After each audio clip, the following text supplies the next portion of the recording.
Hey, welcome.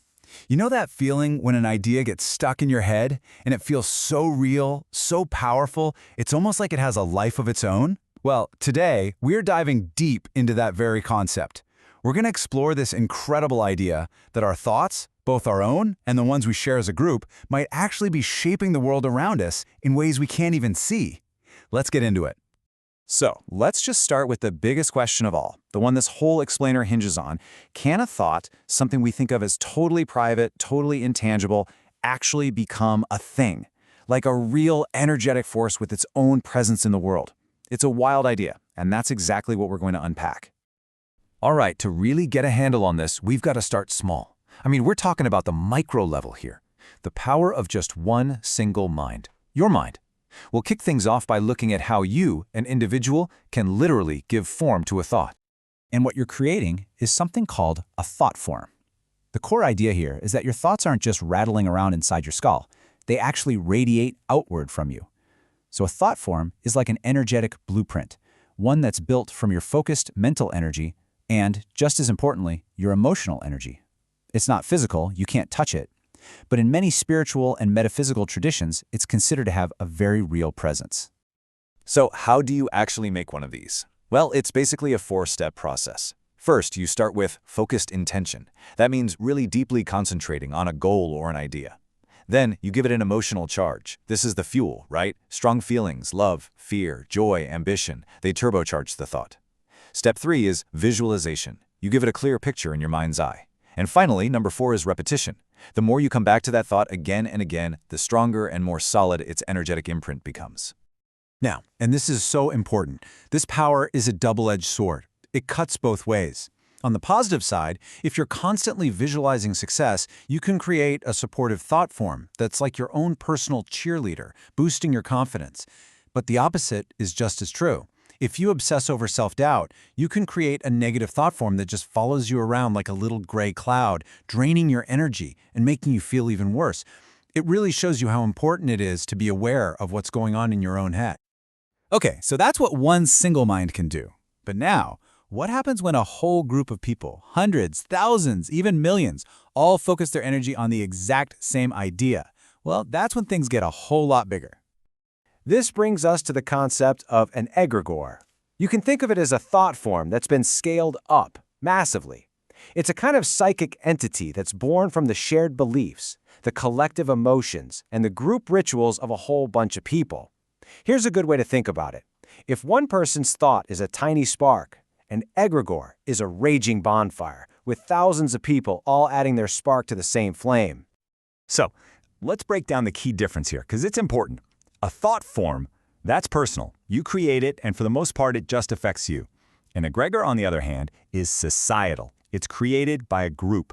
And here's the kicker. While your personal thought form might just fizzle out if you stop feeding it, a powerful egregore can last for generations.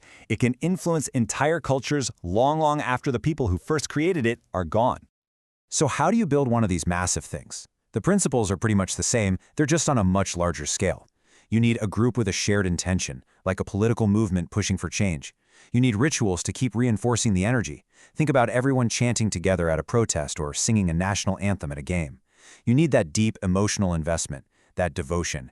And, this is critical, you need symbols. Things like a national flag or a corporate logo act as anchors, a focal point for all of that collective energy.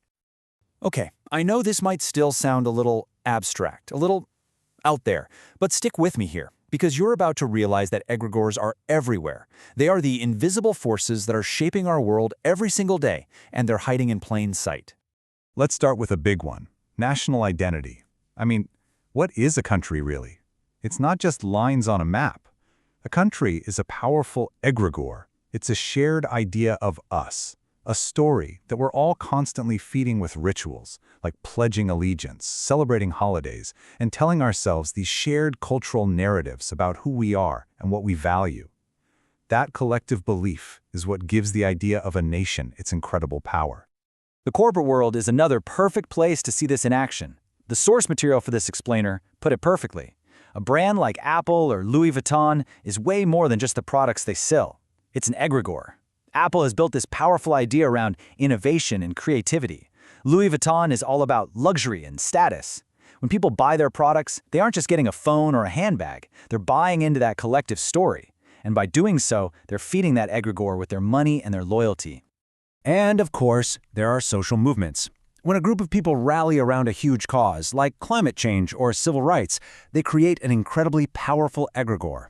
This collective entity becomes a force of its own, inspiring millions to take action, shifting public opinion, and creating real, tangible change in the world. It is the perfect example of focused collective belief in action. So now that we've seen how these invisible forces work out in the world, let's bring it all the way back home. Let's bring it back to you. Because if this is really how reality gets shaped, then what's your role in all of this? What forms are you feeding? This right here is the biggest takeaway of all. Your thoughts and your emotions are not passive. They are active contributions. Every single time you buy into a brand or feel that surge of national pride or pour your emotional energy into a cause, you are actively feeding an egregore. You are a co-creator of these massive psychic structures. That is an incredible amount of power, and it's also a huge amount of responsibility. And with that kind of power floating around, it can also make us pretty vulnerable. These egregores can influence how we think and act, sometimes without us even knowing it. The source material actually included a little self-check quiz for what psychologists call groupthink. So let's just take a quick moment for some honest self-reflection. So take a look at these statements on the screen. Go ahead and pause if you need a second. Just be really honest with yourself. How many of these resonate with you, especially when you think about a time you were part of a team, a political group, or any kind of tight-knit community? Hey, no judgment here. This isn't a test. It's just about developing an awareness of what the influence of an egregore can feel like from the inside, that quiet, subtle pressure to just go along with the group. All right, so how you do? Just count up how many statements you agreed with. According to this little framework, if you picked 0, you're pretty immune. 1 or 2, you're hardly affected, but if you're at 3 or 4, you might be heavily impacted by groupthink. And 5 or more, that could mean that collective energy is starting to overwhelm your own individual perspective. It's just a fascinating way to think about how much we let the group guide our own internal compass. And that brings us to the final and maybe the most important question of all. If it's true, if our individual thoughts really do create our personal reality, and our collective thoughts create our shared reality, then we have to ask ourselves this. What reality are you helping to create every single day with the hidden power of your own mind?